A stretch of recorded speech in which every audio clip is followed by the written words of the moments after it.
Boa tarde. Hoje trazemos aqui para vocês um tema muito importante, a biologia e a sociedade. E para falar disso, temos nossos convidados. Gisele Oliveira, uma caloura destaque na área de zoologia, Anne Cameron, também outra caloura incrível na área de farmacologia, e duas profissionais referências, sendo elas Alice Campos, uma bióloga forense, e Carla Garbes, uma bioinformata. Além de, por último, mas não menos importante, nosso convidado mais que especial, Átila Lamarino. Sejam todos bem-vindos a esse encontro. Boa tarde, Gisele. Poderia nos contar um pouquinho sobre você e o professor que gosta mais? Boa tarde, meu nome é Gisele Oliveira, eu tenho 19 anos e sou uma universitária em zoologia.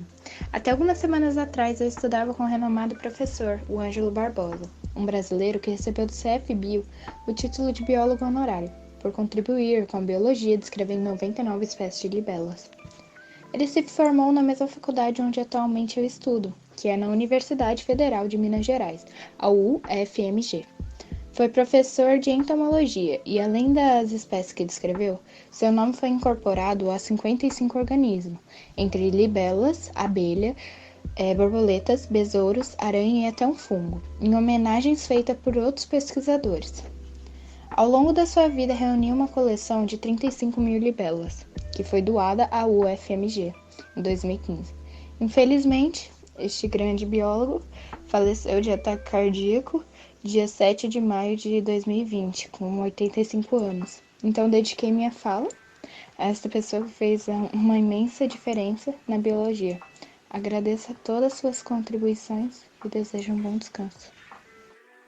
E quais são as áreas de atuação da zoologia? Tem pesquisa acadêmica em universidade e instituições de pesquisa, estudo na área ambiental em instituições públicas e privadas, e gestão de museus, jardins zoológicos e reservas naturais. Quais são as especialidades na área de zoologia? As principais especialidades na zoologia são entomologista, que estuda os insetos, ictiólogo, que estuda os peixes, ornitólogo, que cria e estuda a espécie de pássaro, herpetólogo, que é o especialista em estudo de répteis e anfíbios, malacólogo, que estuda os moluscos, cetologista, que estuda o comportamento e a vida dos mamíferos marinhos, eumitologista, que estuda os vermes, ficologista, que é o zoólogo que estuda as algas, e sinólogo, que estuda os cães. Por último, mas não menos importante, qual é a média salarial deste ramo? Por ter muitas especialidades e ter em vários locais, é muito difícil definir o salário de cada especialidade, mas a média salarial varia de R$ 2.000 a R$ 6.000. E aproveitando, gostaria de agradecer pelo convite. Me senti honrada em poder conversar sobre a zoologia, que eu amo tanto. Bom, agora que a Gisele nos esclareceu alguns tópicos quanto à zoologia, nós vamos falar um pouco sobre farmacologia. O que é farmacologia, afinal? Para entendermos melhor, a Anne Cameron irá explicar sobre esse universo. A farmacologia é a área da farmácia que estuda como as substâncias químicas interagem com os sistemas biológicos. Essas substâncias têm propriedades medicinais. Elas são referidas como substâncias farmacêuticas. A farmacologia clínica também analisa a composição dos medicamentos, as propriedades físicas e químicas, interações e associações, toxicologia, efeitos bioquímicos e fisiológicos, reações adversas, mecanismos de absorção, biotransformação e excreção dos fármacos para seu uso terapêutico e em alguns tratamentos. Bom, o que fez você escolher o curso? Eu sempre gostei muito de biologia, mas com o tempo fui percebendo minha real vocação, sabe? Com a especialização em farmacologia clínica, eu senti que podia estar apta para suprir uma demanda no mercado por profissionais competentes que minimizem os resultados negativos do uso indiscriminado dos medicamentos. Esses foram os objetivos que eu sempre quis alcançar. Hoje eu estudo na Universidade de São Paulo, a USP. Graças à minha dedicação, consegui passar em uma das melhores universidades do Brasil, se não a melhor. Sinto que quando eu terminar a graduação, estarei pronta para realizar todos os meus objetivos e mostrar a importância da farmacologia na vida de todos. E qual é a sua importância? A farmacologia clínica contribui para a saúde no estudo e análise dos fármacos possíveis e disponíveis para um determinado tratamento. Desse modo, a farmacologia alinha o efeito do medicamento aos resultados esperados no tratamento de um paciente, de forma a aperfeiçoar esse tratamento, avaliando aspectos relacionados ao tratamento com as doses necessárias, esquemas terapêuticos e condições de saúde do paciente. Na farmacologia clínica, o profissional deve ser apto a tomar decisões precisas e eficazes, avaliando aspectos dos medicamentos, como a padronização, aquisição, seleção e prescrição, gerindo todo o ciclo do medicamento, por meio de uma análise crítica das características farmacológico-clínicas, atentando-se para a eficácia e segurança, bem como dos aspectos econômicos, prezando pelo princípio do uso racional dos medicamentos. O profissional também atua na gestão da farmacoterapia, revisando aspectos relacionados à seleção, administração e resultados terapêuticos obtidos pelos medicamentos. Também educa e orienta o paciente quanto à condução do tratamento, além de poder fazer recomendações ao médico em ajustes durante o tratamento. E além de atuar em hospitais e ambulatórios, a farmacologia clínica também inclui farmácias comunitárias, clínicas privadas, unidades básicas de saúde e lares de longa permanência, também podendo ser exercida em qualquer local que tenha usuários de medicamentos expostos ao risco e às consequências de seu uso. A farmacologia clínica é muito importante na área da saúde e ela desenvolve um trabalho multidisciplinar entre profissionais e pacientes, buscando viabilizar um tratamento adequado, eficaz e responsável para o paciente e beneficiando a todos. Olha, desculpa a minha curiosidade, mas qual é a média salarial e quais são as características do ambiente de trabalho de uma pessoa que futuramente se formará nessa especialidade? Bem, primeiramente você precisa considerar os aspectos relacionados ao seu perfil, também aquilo que pretende para a sua carreira, porque o farmacologista geralmente desempenha suas tarefas em laboratórios e em centros de pesquisa. Praticamente irá viver dentro desses ambientes. A pessoa formada em farmacologia ganha em média R$ 3.470. Mas é importante frisar que quanto mais especializações, melhor você vai ficar, né? Ou seja, quanto mais você investir em um produto, mais caro ele fica. Muito interessante todo esse universo de farmacologia que nos foi apresentado pela Anne Cameron, mas devemos avançar a nossa entrevista. E quanto a você, Alice, poderia nos explicar o que é biologia forense? Bom, primeiramente, boa tarde. Eu queria agradecer vocês quanto ao convite. E quando a gente está explicando sobre a biologia forense ou a perícia criminal, nós estamos nos referindo à biologia sendo aplicada na área criminal, para que qualquer delito seja investigado e, consequentemente, solucionado. Nós, os biólogos forenses, procuramos em roupas, armas e outras superfícies qualquer vestígio biológico, como, por exemplo, sangue e outros fluidos corporais, cabelos, ossos, unhas e até mesmo insetos, plantas e animais que estão na cena do crime, para assim analisá-los em laboratórios bem equipados, já que, por sua vez, eles nos ajudam na descoberta de mais informações, como, por exemplo, o tempo e a causa da morte da vítima, nos ajudando a solucionar o caso que nos foi designado. Mas não é só isso. Nós também podemos testemunhar em tribunais, usando nossas evidências e descobertas. Porém, isso só é possível quando somos biológicos forenses sêniores. Em que diferentes áreas um biólogo forense pode trabalhar? A formação em biologia forense nos permite trabalhar na Polícia Civil ou Federal, no Instituto Médico Legal, ou seja, no IML, e em hospitais ou laboratórios, além de poder trabalhar em grandes empresas de consultoria ou perícia ambiental para atuar em casos que envolvam ameaças ao meio ambiente, saúde pública, fauna e flora. Qual é o piso salarial de um biólogo forense?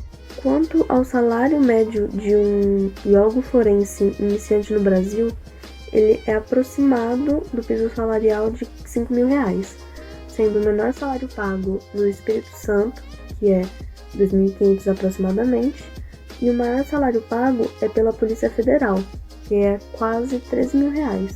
E qual é a formação necessária para se tornar um biólogo forense? Bom, se você tem no mínimo um diploma de farmácia, química, biologia, física, biomedicina, biotecnologia, medicina ou direito, isso é, no mínimo um desses citados, você faz parte do público-alvo da pós-graduação em biologia forense, ou seja, você pode fazer o curso se você desejar. Você teve alguma inspiração para seguir nesse ramo? A minha maior inspiração foi Duarte Nuno Vieira, um especialista da Universidade de Coimbra, que é muito conhecido pela publicação de artigos em revistas científicas, além da autoria de livros e trabalhos em reuniões também científicas. E além disso, ele também faz parte do conselho editorial das principais revistas internacionais da medicina legal e ciências forenses. E a ele foi atribuído pela Academia Americana de Ciências Forenses o prêmio Douglas Lucas Medal, que é o mais prestigiado prêmio mundial das ciências forenses. Carla Garbes, bioinformata que atua no Centro de Genomas, é bióloga formada pela Universidade Federal do ABC, no Bacharelado em Ciência e Tecnologia e atualmente é aluna de mestrado no programa de pós-graduação em Bioinformática no Instituto de Matemática e Estatística da Universidade de São Paulo. Conta que o que a levou a enveredar pela área de bioinformática foi a afinidade, percebida desde a época da faculdade, com a parte computacional da biologia. No mestrado, percebi o valor de compreender e desenvolver as ferramentas para trabalhar com os dados biológicos. E como havia uma escassez de pessoas na área acadêmica com esse perfil, resolvi focar meu mestrado no aprendizado da bioinformática.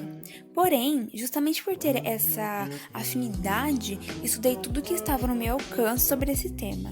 O que mais me chamou a atenção foi a dupla João Meidanes e João Setúbal, os pioneiros que introduziram a bioinformática no Brasil, por meio do sequenciamento completo do DNA da bactéria Xylella fastidiosa, utilizando softwares de sequenciamento genético com base na internet. Uma década depois, a dupla, que na época coordenava o Laboratório de Bioinformática do Instituto de Computação da Unicamp, ganhou o prêmio Distinguished Innovators, cujo objetivo é reconhecer a contribuição de indivíduos e organizações a fim de trazer benefícios econômicos e sociais a seus países. Então, posso afirmar com toda certeza que eles também influenciaram a minha escolha dessa área.